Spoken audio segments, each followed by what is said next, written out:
नमस्कार मित्रमैत्रिणींनो, आज आपण जाणून घेणार आहोत वटपौर्णिमा या सणाचे महत्त्व, पूजा, विधी आणि व्रताचे नियम. आणि महिलांना अनेकदा पडणारा एक महत्त्वाचा प्रश्न असतो ते म्हणजे पिरियड्समध्ये किंवा मासिक पाळीमध्ये आपण वटपौर्णिमेची पूजा करावी की नाही, उपवास पकडावा का नाही, घरातल्या घरात जरी उपवास राहिलं किंवा पूजा केलं तरी काय होईल, हे खूप सारे असे प्रश्न पडत असतात.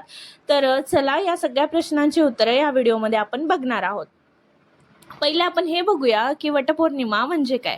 वटपौर्णिमा हा विवाहित महिलांसाठी अत्यंत महत्त्वाचा सण मानला जातो. या दिवशी महिला वडाच्या झाडाची पूजा करून आपल्या पतीच्या दीर्घायुष्याची, उत्तम आरोग्याची आणि सुखी संसाराची प्रार्थना करतात.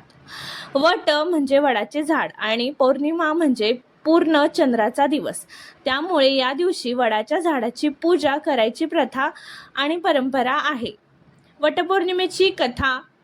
तर या व्रतामागे सावित्री आणि सत्यवान यांची कथा सांगितली जाते. सावित्री ही अत्यंत बुद्धिमान, धैर्यवान आणि पतिव्रता स्त्री होती. तिचा पती सत्यवान याचे आयुष्य कमी असल्याचे तिला आधीच माहीत होते. ठरलेल्या दिवशी सत्यवान जंगलामध्ये बेशुद्ध पडून मृत्युमुखी पडला होता. जेव्हा यमराज सत्यवानाचा प्राण घेऊन जात होते तेव्हा सावित्रीने आपल्या बुद्धीने आणि चिकाटीने यमराजांना प्रसन्न केले.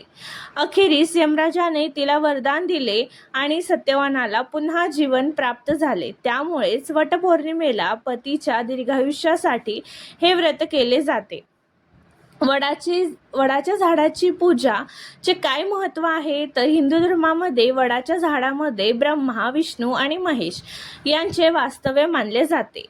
मुळांमध्ये ब्रह्मदेव असतात, खोडांमध्ये भगवान विष्णू असतात आणि फांद्यांमध्ये भगवान शिव यांचे स्थान मानले जाते. म्हणून वडाचे झाड दीर्घायुष्य, स्थैर्य आणि समृद्धीचे प्रतीक मानले जाते. आता वटपौर्णिमेची पूजा कशी करायची आपण ते बघणार आहोत. पहिला तर आपण बघूया साहित्य की वटपौर्णिमेला काय काय साहित्य लागणार आहे. हळदी कुंकू, अक्षता, फुले, अगरबत्ती, दिवा, पाणी, फळे, गोड पदार्थ किंवा नैवेद्य, कापसाचा दोरा आणि पूजा थाली. आणि पूजा कशी करायची ते बघूया. तर वरील सर्व वस्तू आपल्याला पूजेसाठी लागणार आहेत. आणि ब्लाऊज पीस, आंबे, ओटी भरण्यासाठी गहू वगैरे, तर हे सर्व लागणार आहेत. आणि ह्याचा शॉर्ट व्हिडिओ मी आपल्या यूट्यूब चॅनलवर अपलोड करेन, तर जाऊन नक्की तुम्ही बघा. आता पूजाविधी कशी करायची ते बघूया. तर सकाळी स्नान करून स्वच्छ कपडे परिधान करावेत, वडाच्या झाडाजवळ जावे, झाडाला पाणी अर्पण करावे, हळदी कुंकू, फुले, अक्षता अर्पण करावेत. आपण ओटीचं जे सामान नेतो ते ठेवा आणि त्याच्यानंतर दिवा, अगरबत्ती लावा, सावित्री सत्यवानाची कथा ऐकावी किंवा वाचावी आणि वडाच्या झाडाभोवती कापसाचा दोरा गुंडाळत 7 किंवा अधिक प्रदक्षिणा घालाव्यात. पतीच्या दीर्घायुष्याची आणि कुटुंबाच्या सुखसमृद्धीची प्रार्थना करावी. तसेच सुवासिनींची ओटी भरा. 2 नाही तर 5 सुवासिनींची ओटी भरली पाहिजे. त्याच्यानंतर उपवास करायचा की नाही, तर अनेक महिला या दिवशी उपवास करतात. काही महिला निर्जला उपवास करतात, तर काही फळाहार करतात, काही जण एक वेळचं जेवण जेवतात. उपवास करण्याची पद्धत घरातील परंपरेनुसार तुम्ही बदलवू शकता.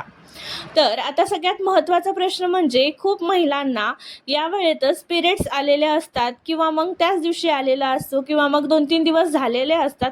तर त्या सगळ्यांना प्रश्न पडतो की आपण पूजा करायची का नाही, उपवास करायचा की नाही. तर याबाबत ना 2 दृष्टिकोन आहेत, तर तेच आपण बघून घेऊया. तर पारंपरिक धार्मिक दृष्टिकोन काय म्हणतं, काही कुटुंबामध्ये किंवा परंपरामध्ये मासिक पाळीच्या काळामध्ये महिलांना मंदिरात जाणे किंवा पूजा करणे टाळावे असे मानले जाते. अशा परिस्थितीमध्ये घरातील इतर सदस्यांकडून पूजा करून घेतली जाते किंवा महिला मनोभावे देवाचे स्मरण करतात.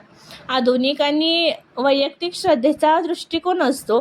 अनेक विद्वान आणि आधुनिक विचारसरणीनुसार मासिक पाळी ही पूर्णपणे नैसर्गिक शारीरिक प्रक्रिया आहे. त्यामुळे श्रद्धा, प्रार्थना आणि देवावरील विश्वास यावर कोणताही परिणाम होत नाही असे अनेक लोक मानतात.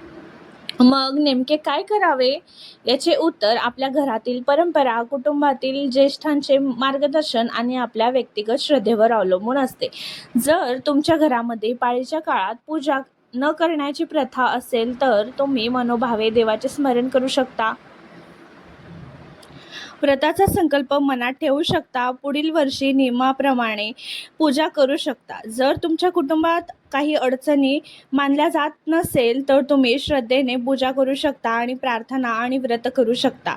सर्वात महत्त्वाची गोष्ट म्हणजे मनात श्रद्धा, प्रेम आणि सकारात्मक भावना असेल तर आपण पूजा करू शकतो. वटपौर्णिमेचा खरा अर्थ वटपौर्णिमा केवळ पतीच्या दीर्घायुष्यासाठी केलेले व्रत नाही, तर ती परस्पर विश्वास, प्रेम, आदर आणि साथ यांचे प्रतीक आहे. सुखी संसारासाठी पती पत्नी दोघांनीही एकमेकांची काळजी घेणे, आदर करणे आणि प्रत्येक परिस्थितीमध्ये एकमेकांच्या पाठीशी उभे राहणे हेच सर्वात मोठे व्रत आहे. तर मित्रमैत्रिणींनो, ही होती वटपौर्णिमेबद्दल संपूर्ण माहिती. जर तुम्हाला ही माहिती उपयुक्त ठरली असेल तर या व्हिडिओला नक्कीच तुम्ही लाईक करा, शेअर करा आणि अशाच धार्मिक आणि उपयुक्त माहितीसाठी आपल्या चॅनलला नक्की सबस्क्राईब करून ठेवा. तर चला भेटूया आता पुढच्या व्हिडिओमध्ये. तुम्हाला हा व्हिडिओ कसा वाटला मला नक्कीच कमेंटमध्ये कळवा. तर सगळ्यांना वटपौर्णिमेच्या खूप खूप शुभेच्छा. धन्यवाद.